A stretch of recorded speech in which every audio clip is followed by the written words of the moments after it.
এলাকায় নেই সরকারি রেশন দোকান, ফলে দীর্ঘ পথ পেরিয়ে পাশের গ্রাম থেকে রেশন সামগ্রী আনতে গিয়ে সমস্যায় পড়ছেন উত্তর দিনাজপুর জেলার গোয়ালপুকুর ১ নম্বর থানার অন্তর্গত পাঞ্জিপাড়া পঞ্চায়েতের প্রায় ১০টি গ্রামের মানুষ।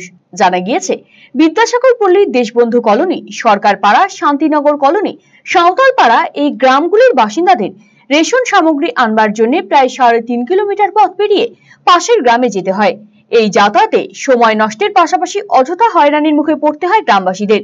ফলে গ্রামেই রেশন দোকান চালুর দাবি জানিয়ে প্রশাসনের কাছে তদবির করেন গ্রামবাসীরা। যদিও গ্রামে কোনো গোডাউন না থাকায় তা সম্ভব হয়নি, তবে গ্রামবাসীদের আবেদনের ভিত্তিতে জেলা প্রশাসনের পক্ষ থেকে রেশন দোকান খোলার আবেদন চাওয়া হয়। সেই আবেদনের ভিত্তিতে খাদ্য সরবরাহ দফতরের আধিকারিকেরা আবেদনকারী অমিয় কুমার সাহার নবনির্মিত শস্যের গোডাউন দেখে। যদিও পরিদর্শন বা তথ্য যাচাই ঠিক মতন হয়নি বলেই অভিযোগ অমিয় বাবুর। এই নিয়ে প্রশাসনের কাছে অভিযোগ জানানোর 10 দিন কেটে গেলেও কোনো পদক্ষেপ নেওয়া হয়নি। এই ক্ষেত্রে অনুমোদন পেতে দালাল চক্র বা কাটমানি নেওয়ার অভিযোগও এনেছেন তিনি। আমাদের বোয়ালমারিতে যেতে হয় 9 জিএলপি, ওখানে অনেক কষ্ট। ওখানে এখান থেকে প্রায় 6 কিলোমিটার। মহিলা মানুষদের খুব অসুবিধা হয় যেতে। তারপরে সারাদিন ওখানে গেলে বসে থাকতে হয়। রাস্তাঘাটের অবস্থা খুব খারাপ। এখন তো ব্রিজ, আগে তো ব্রিজও ছিল না, অনেক কষ্ট হয়। যদি এখানে হয় তো খুব ভালো হবে। আপনাদের রেশন শুকাতে গিয়ে খুব কষ্ট হয় আমাদের, মানে ওখানে হালত, মানে বসে সারাদিনই থেকে যেতে লাগে। ওখানে অনেক কষ্ট হয়, অনেক দূর। রাস্তাঘাটের অবস্থা খুব খারাপ, যাতায়াতের প্রবলেম হয়ে যায়, ওই জন্য আর কি অসুবিধা হয়। আর বেশি জিনিসপত্র আনতে গেলে ভাড়া লাগে, হাতে তো টেনে আনা যায় না, গাড়ি ভাড়া লেগে যায়।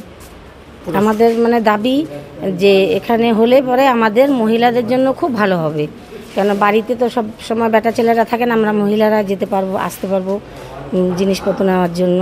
তো এখানে ওই জন্য আমি অনুরোধ করব যে এখানে হলেই ভালো হয়। আমাদের এই ভ্যাকেন্সি যখন ক্রিয়েট হয়, তারপর আমি এটা অ্যাপ্লাই করি 1/4/2024-এ এমআর ডিলার হিসাবে। তা অ্যাপ্লাই করার পরে 1 মাস পরে মোটামুটি আমাদের হয় ভেরিফিকেশান হয়। তা ভেরিফিকেশনের সময় সবারই মোটামুটি ভেরিফিকেশান হয়েছিল, কিন্তু আমার তারপর আমি মনোপুত ভেরিফিকেশান পাইনি। সেই জন্য আমি ডিএম অফিসে এবং কন্ট্রোলার অফিসে এবং সাব ডিভিশন কন্ট্রোলার অফিসে গিয়ে আমি একটা কমপ্লেন করি যে স্যার, আমার এই তদন্ত সঠিক লাগছে না, আপনারা পুনরায় তদন্ত করলে আমি উপকৃত হব। এই বলে আমি তদন্ত করার জন্য নতুন করে কমপ্লেন দিয়ে এসেছি, কিন্তু দিয়ে আসারও আজ 10 দিন হয়ে গেল, তার মধ্যে কোনো প্রত্যুত্তর কিছু পাইনি। এখানে যে পাঞ্জিপাড়া কিছু লোকাল সব দালাল চক্র আছে, তারা কেউ বলছে 15 লাখ দাও, 20 লাখ দাও তবে হবে, কিন্তু আমাদের মতন গরিব মানুষের পক্ষে তো সেটা দেওয়া সম্ভব না। যার পয়সা সে দিবে। এটা মোটামুটি 58 সালের পর থেকে আর কোনো নতুন ভ্যাকেন্সি হয়নি। পপুলেশন তো স্যার বেড়েই যাচ্ছে প্রতিদিনই। তা আমাদের যে এলাকা আছে তা 8 থেকে 10টা গ্রামের রেশন নিতে যেতে হয় 3 থেকে 3.5 কিলোমিটার দূরে। অনেকে হয়তো ফ্যামিলি মেম্বার বাড়ি থাকে না, তার ছোট বাচ্চাকে রেখে যেতে হয়, বাড়িতে রান্না করতে হয়। সেই সময়টাকে সে মানে রাফ ইউজ হয়ে যাচ্ছে।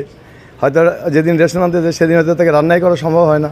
এই সমস্ত যে নানান প্রবলেম আছে, পাবলিক প্রবলেম, সেটা পাবলিকরাও ফেস করেছে।